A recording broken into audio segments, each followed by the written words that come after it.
So since October 7th, I mean, as you can imagine, when it first happened, it was a very difficult time.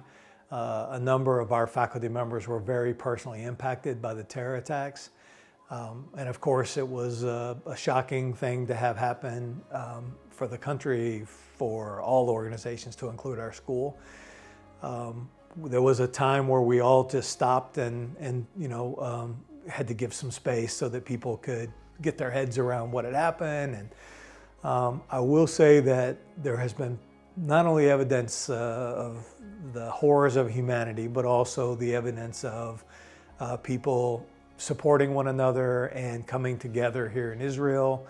And I know a number of our faculty members supported one another, and a number of our faculty members, right after it happened, and even now, went out and did significant volunteer opportunities to try to support Israelis that had nothing to do with our school. I think that helped our school a lot also, because people were able to give back and kind of, it's sort of a way to fight back against those horrors that can come from humanity. For example, I had the opportunity to go to a hotel where one of the kibbutz families were there and serve them a meal as a volunteer. And I know a lot of our faculty have spent way more time than that offering different opportunities. A number of our faculty have also gone out and done things like picking fruit and to support the agricultural industry, where a number of the workers had gone back to home and weren't here to help. So there's been lots of opportunities to give back. There's also been more personal ways that people have given back, which is also, I think, helps people to deal with this. After that resilience that I'm talking about with the Israeli resilience, restaurants started to open, people are going back to work. There is a heaviness that's still there because of, you can't forget something like that. But there is this move to move back into regular life. On campus, on a day-to-day, our kids are, engaged in great learning opportunities. Even outside of my office right now, I can hear kids having fun and interacting with each other. So we have moved towards a more normal, with an understanding that there's the reality of what happened and what is still happening. While we don't feel insecure here, it is a reality. Even Yehuda is in a pretty ideal location. We're halfway between the north, where there continues to be concerns, although it has not become as big a problem as and we hope that will continue.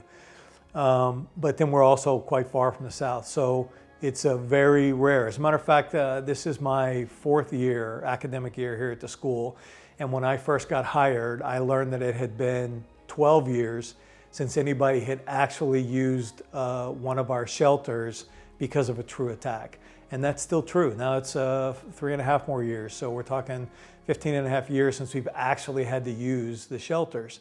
It doesn't mean that there hasn't been opportunity, that there haven't been occasionally rockets coming towards Tel Aviv, but we haven't had to use the shelters for kids. And so that's an encouraging thing. We do have more than enough shelters. There's the way the Iron Dome works. We have 1.5 minutes, and we've timed it many times. The kids are able to get into the shelters. And we also have connections. We have a relationship with the regional security officer of the United States Embassy. Also, we have very close relationships with the Homefront Command and also with the Ministry of Education. And we get instant information when we need it about different security issues. So we are always aware of things that are going on, and it's a very secure campus as well too. One of the things that I'm proud of is that as a school, I think we had a really strong response to the war and to making sure that our parents, our students, our faculty, and in fact the entire community was well served by that response. And we did that through basically making sure we used two significant filters. One was humanity. We just wanted to recognize the humanity of the situation, but also to give as much flexibility to all of our different stakeholders to be able to respond themselves in the best way that they could. So for example, a number of our teachers decided that they needed to go to another country. It made them feel safer. So we used virtual learning and made sure that everybody continued to have employment and that we were still looking to meet the needs of the students. That's one. The same happened with a lot of our families. Our families decided to go different places. And so by doing virtual learning, we were able to give them that flexibility to respond to the situation in the ways that they needed to, but to stay connected to us as a community. I believe that helped us get through up through December 15th. Of course, when we had the authorized departure of the embassy, of the U.S. Embassy, and to be clear, that means it was voluntary for U.S. Embassy people to leave. They could have stayed here, and a number did. When that happened, of course, there was a number of people that did leave, and we once again, we just used that flexibility to make sure that we were meeting the needs of those different, of the students across all the divisions. When we, as things started to be more in control, and there were less rocket attacks and less concern about terrorist attacks, then as a result of that, companies started to come back. We met with a number of different companies to give them the information about how we were handling things and what it's like on campus and what our security and where our shelters are. And as a result of that, companies started to agree to have their students come back. And we did a survey in November to try to find out where all of our parents were, like as families, whether they're going to come back or not.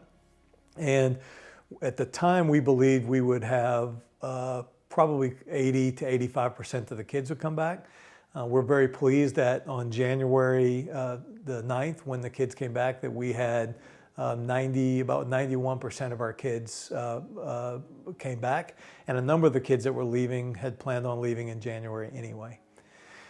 So I do believe as a school we had a very strong response to this, and I think it kept us whole as an organization. One of the strengths of our response rests on the shoulders of our teaching faculty and TAs. They all dug deep. They all, even though they were in some of them were in different time zones, whether they were in different time zones or they were here, everybody was basically running a virtual program and supporting an in-person program. It was the result of the hard work that the teachers did that ensured not only that the students stayed connected to the learning and to each other, but also that we had success as a school in making sure that in spite of all of the challenges, we were still focused on our core purpose of student learning. So since I've been here, one of the things I've loved, first of all, there's some, really good restaurants. And there's several that are favorites of mine that we frequent. And also, while I don't live in Tel Aviv, I like to go down to Tel Aviv because of the cafe culture. And anytime I'm down there, it's always a lot of fun. Because the food is so good here, I also recommend that you find some interesting thing to do outside of eating. For example, one of the things that I've discovered, especially this last semester, is some awesome mountain biking, single track trails. So if you getting a chance to do some mountain biking, I know there's surfing, there's all kinds of water sports. If you like kite surfing, that's something you could try to take up. Windsurfing, kayak, it's paddleboarding, lots of opportunities there. So it's also just in general, Israel is a pretty fit culture. I mean, people are busy, people keep themselves physically active. I always see people exercising anytime around my neighborhood, or if you go anywhere, there's always lots of people. If you go up into the forests and some of the areas, you'll see lots of people hiking, lots of great national parks to explore. And of course, the history of, there's so much history of the world tied to this area, to Jerusalem, to this entire country. So that's also a very fun part of living here.